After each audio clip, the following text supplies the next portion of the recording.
Hey, ladies and gentlemen, welcome.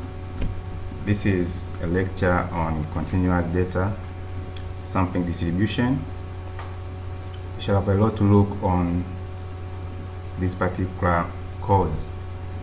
Now, before we start, or before we go into details, perhaps I take you through what we'll be covering in this course. First, you'll have a look on uniform distribution, followed by exponential distribution, gamma distribution, then chi-square. We'll have a look on beta distribution, normal distribution, log-normal distribution, and Pareto distribution. So basically, we'll discuss these 8 kind of distributions which are continuous in nature. And you can remember in the previous or last semester we had a look on some sort of discrete distributions. We did a discussion on, for instance, binomial distribution, hypergeometric, Poisson distribution, just to mention a few. So this time around we are still on distributions, but in the other way around, that will be continuous data sampling distributions. So these are the 8 areas where we're going to cover as far as sampling distribution is concerned. So before going into details of the sampling distribution, which is perhaps will be the next lectures, maybe we need to revise or to remind ourselves on what we call a random variable. A random variable.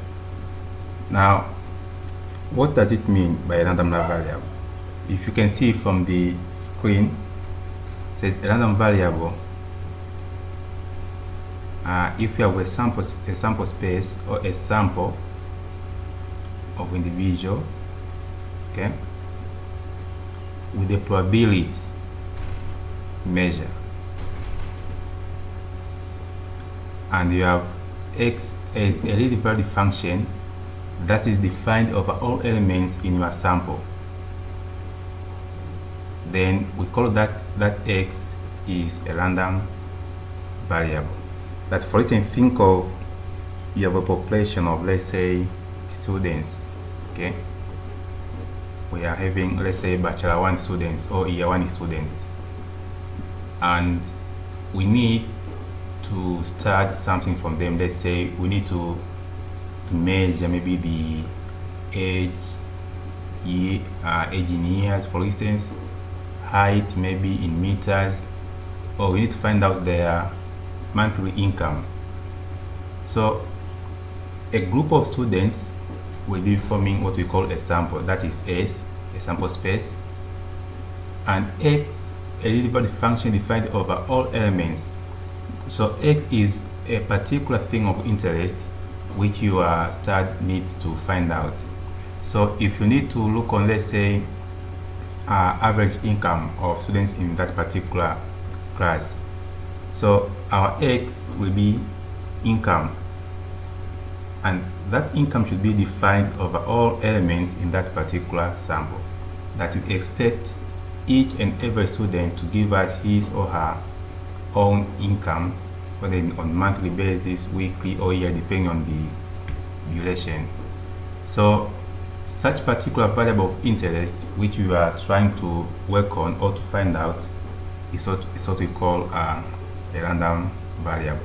I'll give you some examples here. Let's say, for instance, you are interviewing a group of married couples, okay? So in that particular interview, you may be interested in so many things, okay? Let's say size of the family, okay? So you visit maybe the households, you collect some information including the household size. So in that particular example, the household size will be your variable of interest, okay? Or if we have married couples, we have the husband, have the wife, we have father or mother. Let's say they are working they're all working. Let's say a mother is a teacher working somewhere in a public sector, and let's say the husband is working also in the other sector, maybe is a researcher.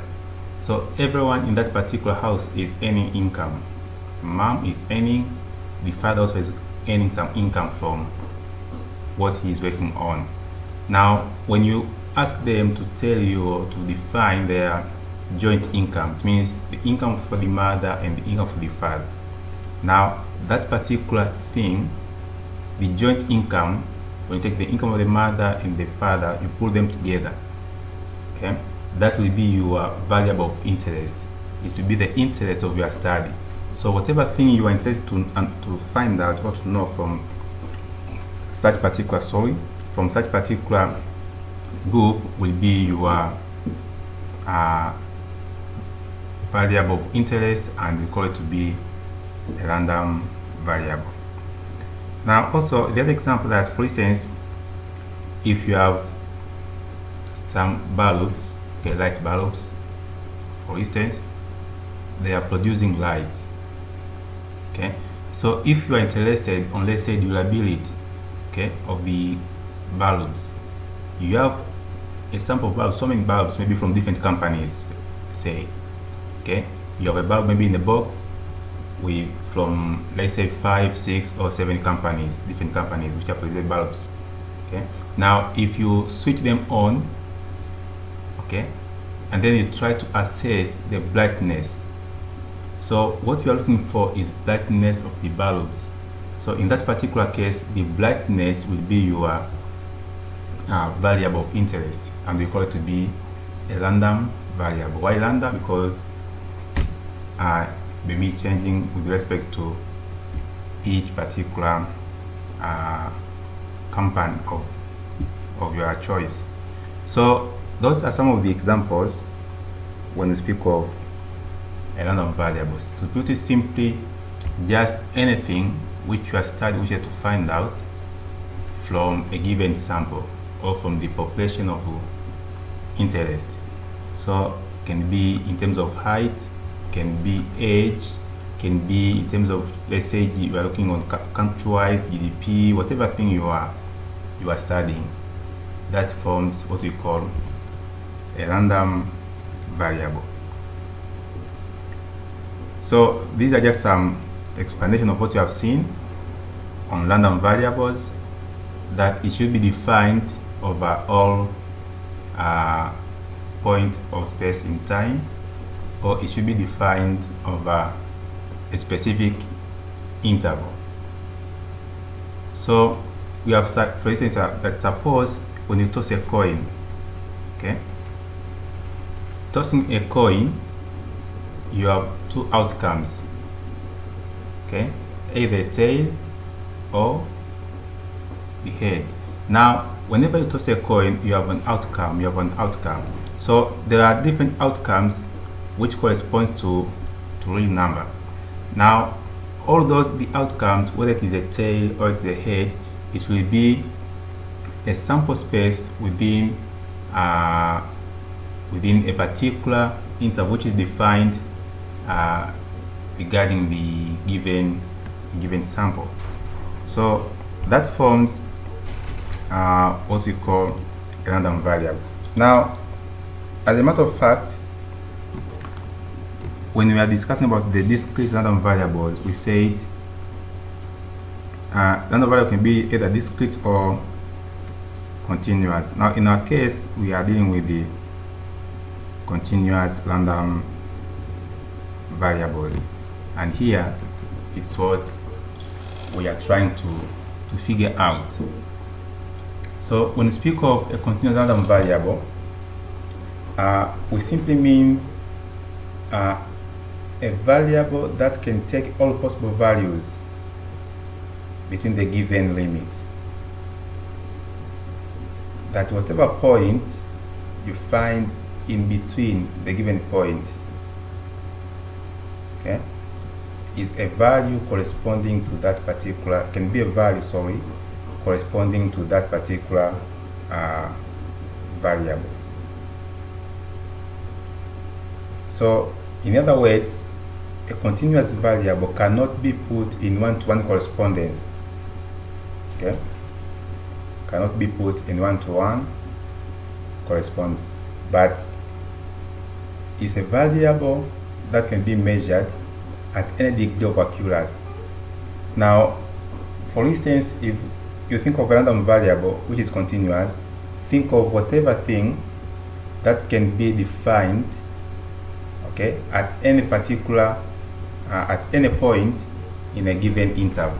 For instance, if you speak of one age, okay, age can be complete in years, let's say 15, 16, 17, 18, and 19 years. But age can also be in decimals depending on how many in the unit of measurement. For instance, if you decide to put your age in months, if someone writes, let's say 19.5, means 19 years, let's say, and 5 months. It can be 19 years and 2 months. It can be 19 years and 7 months. So if you speak of someone's age between, let's say, 15 to 20, you may have so many variables. Okay, in complete years, you have been having, let's say, 15, 16, 18, 19, and let's say 20.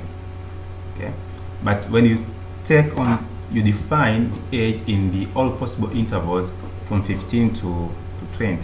You may have 15, 15.5, 0.1, 0.12, 0.13, 0.5, 0.4, 0.6, 0.7, all the way up to 20. Now that makes age to qualify to be a continuous random variable. That it can be defined over all possible values, over all possible points within a given limit. The other example is height. The other also is weight. Okay, all those can be defined at any particular interval, at any particular age. Now, such kind of variables which can be defined at all possible values, provided that they are within a particular limit, those are called continuous random variable. The other example can be temperature. Is also a continuous random variable, can be defined at any point. So here just some illustration. That suppose you are concerned with the possibility that an accident will occur on a freeway that is 200 kilometers long, and that we are interested in the probability that it will occur at a given location, perhaps on a given stretch of the road. Now, the sample space of this experiment consists of continuum points, those on interval from 0 up to 200. Here's an example which tries to explain how a continuous variable is. That, for instance, if you are, we have a road which is 200 kilometers long, okay, and we need to find out at what particular position maybe an accident may occur. So an accident can occur at any point along that particular road. It can be within 10 kilometers, 20 kilometers, 50, 15, 150, 150.5, okay, provided that it is within that particular limit. So the probability of an accident to occur at any point within a given limit qualifies that particular variable of interest to fall under a random variable. If you refer back, we had the probability mass function for discrete cases. Now in continuous, we normally have what we call the probability density function, a function that defines the random variables, a function of random variable. So that is an integral from starting point. In this case, we have a up b. So b, a and b are the limits, the lower limit and the upper limit. So that is the probability density function for any particular random variables. So we say a probability density function of a random variable, it should be a function with values of that particular function define the overall set of positive real numbers, and in our case our range is from A up to B. So, and here is one of the most important things to note when we speak of the probability density function for continuous random variables. Number one, the function should be greater or equal to 0 for any value between negative infinity to positive infinity, and also when we integrate the function from the given limits, in our case the A to B, it should equal 1. Now these are the two important properties of any continuous random variable. It should be greater than 0 for any value between that particular limit, minus theta infinity to positive infinity, but it should also give 1 when you integrate from the lower limit to the upper limit. The other thing is what we call a sampling distribution, and we have seen it that a random variable, let's say x, is said to be continuous if it takes all positive values between the certain limits. So when the values cannot be put, I said earlier, in one-to-one correspondence with a given set of positive integers.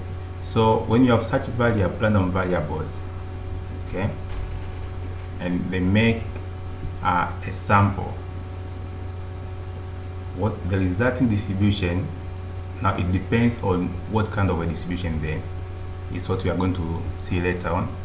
It depends on what shape does it take, it depends on the nature, then they result into what we call sampling distributions.